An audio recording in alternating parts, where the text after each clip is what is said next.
नमस्कार, आप देख रहे हैं भोपाल महानगर न्यूज। मैं हूं आपके साथ हर्षिता। ये करते हैं खबरों से शुरुआत।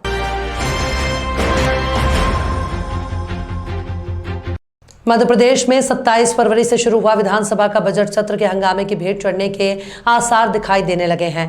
इसके चलते आज शुक्रवार को मुख्य विपक्षी दल कांग्रेस के हंगामे के बीच आज सिर्फ 15 मिनट सदन की कार्यवाही चलाने के बाद विधानसभा अध्यक्ष गिरीश गौतम ने विधानसभा का बजट सत्र 13 मार्च तक के लिए स्थगित कर दिया। सदन की शुरुआत होते ही प्रश्नकाल में शामिल होने की जगह कांग्रेस के सभी विधायक संसदीय कार्य मंत्री नरोत्तम मिश्रा को बजट सत्र से निलंबित करने की मांग करने लगे। उन्होंने नरोत्तम मिश्रा पर गुरुवार को चर्चा के दौरान हाथ में रखी किताब नेता प्रतिपक्ष डॉक्टर गोविंद सिंह की तरफ फेंकने का आरोप लगाया। विधानसभा अध्यक्ष ने अनुरोध के बावजूद कांग्रेस विधायकों का हंगामा बंद नहीं होने पर सदन 1 घंटे के लिए स्थगित कर दिया। 12 बजे दोबारा सदन शुरू होने पर भी कांग्रेस विधायकों ने अपनी मांग को लेकर हंगामा जारी रखा। कांग्रेस विधायक गर्भगृह में इकट्ठे होकर नारेबाजी करने लगे।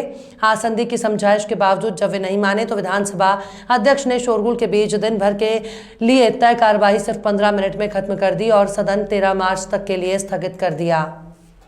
आर्थिक रूप से खस्ताहाल मध्य प्रदेश सरकार ने बंद हो चुके सड़क परिवहन निगम की 3 बेशकीमती जमीनें 150 करोड़ रुपए में बेचने की तैयारी कर ली है। शुक्रवार को मुख्यमंत्री शिवराज सिंह चौहान की अध्यक्षता में संपन्न मंत्रिमंडल की बैठक में निगम की जूनी इंदौर की जमीन 5 करोड़ 40 लाख रुपए में और महिदपुर बस डिपो उज्जैन की जमीन 6 करोड़ 29 लाख रुपए में बेचने की मंजूरी दी गई। मंत्रिमंडल ने जबलपुर में परिवहन निगम की जमीन 130 करोड़ 69 लाख रुपए में बेचने की मंजूरी भी दी।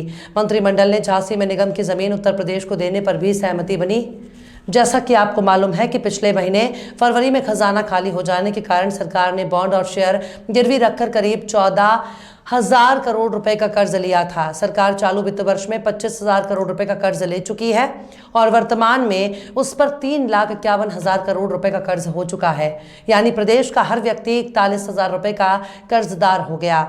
आगामी वित्त वर्ष के लिए विधानसभा में पेश बजट में 30,000 करोड़ रुपए लेने का कर्ज की संभावना जताई गई है। इससे कर्ज की राशि बढ़कर 3,81,000 करोड़ रुपए हो जाएगी और राज्य का प्रत्येक नागरिक 48,000 रुपए का कर्जदार हो जाएगा। सो अलग उल्लेखनीय है कि दिग्विजय सिंह के शासनकाल में राज्य सरकार पर 55,000 करोड़ रुपए का कर्ज था, जिसे लेकर उमा भारती ने मुद्दा बनाकर पूरे प्रदेश को सिर पर उठा लिया था। अब इतना कर्ज लेने के बाद भी शिवराज सरकार अपने मुंह मियां मिट्ठू बन रही है।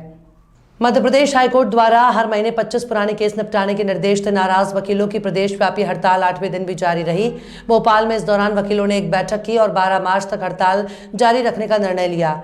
भोपाल बार एसोसिएशन के फैसले की जानकारी देते हुए वरिष्ठ वकील यावर खान ने बताया कि हाईकोर्ट के इस निर्देश से नए केस की सुनवाई नहीं हो पा रही है, जिससे लोग परेशान हो रहे हैं। उन्होंने इस निर्देश को वापस लेने की मांग की और इसके पूरे होने तक हड़ताल जारी रखने को कहा।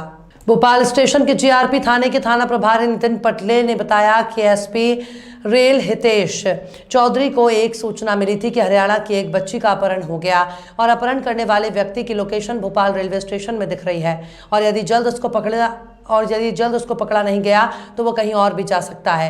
एसपी हितेश चौधरी ने तत्काल सूचना के आधार पर टीम का गठन किया।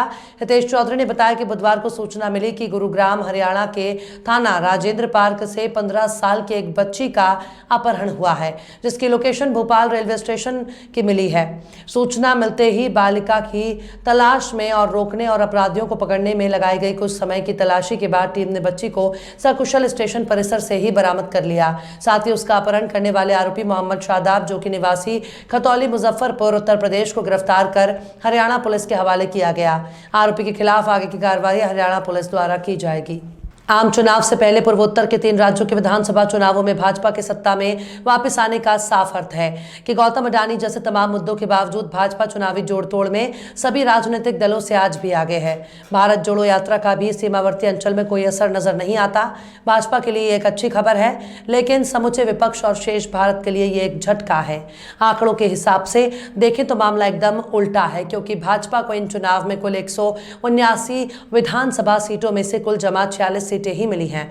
लेकिन जोड़ तोड़ के हिसाब से देखें तो भाजपा तीनों राज्यों में सत्ता पर काबिज हो गई है।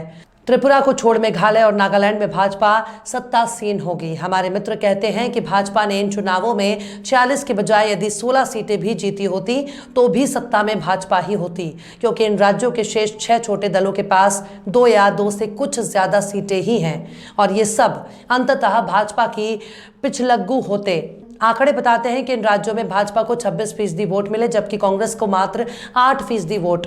कांग्रेस के इन राज्यों में एक तरह से चुनाव लड़े ही नहीं। नतीजा सबके सामने है, कोई माने या ना माने, लेकिन हकीकत यह है कि भाजपा सत्ता के लिए जोड़ तोड़ करने में महारत हासिल कर चुकी है, जबकि इस विषय में सिद्धहस्त रह चुकी सब कुछ भूल गई है। कांग्रेस ने न बंगाल में ढंग से चुनाव लड़ा और न ही गुजरात में। बिहार में भी कांग्रेस औपचारिकता करने के लिए चुनाव लड़ी, लेकिन सबसे बड़े विपक्षी दल का सहरा सिर पर बांधने का कांग्रेस का दम जाने का नाम ही नहीं ले रहा। भाजपा को पूर्वोत्तर के पहाड़ों पर कमल खिलाने के लिए बधाई दी जानी चाहिए, क्योंकि कल तक भाजपा जिस मेघालय में सत्ता में हिस्सेदारी करने जा रही है उस देश का सबसे भ्रष्ट राज्य बताती थी। आज उसी भ्रष्ट राज्य के सबसे बड़े दल के साथ भाजपा तनकर खड़ी है। खबरों में फिलहाल इतना ही। और भी खबरों के अपडेट्स के लिए आप देखते रहिए भोपाल महानगर न्यूज़।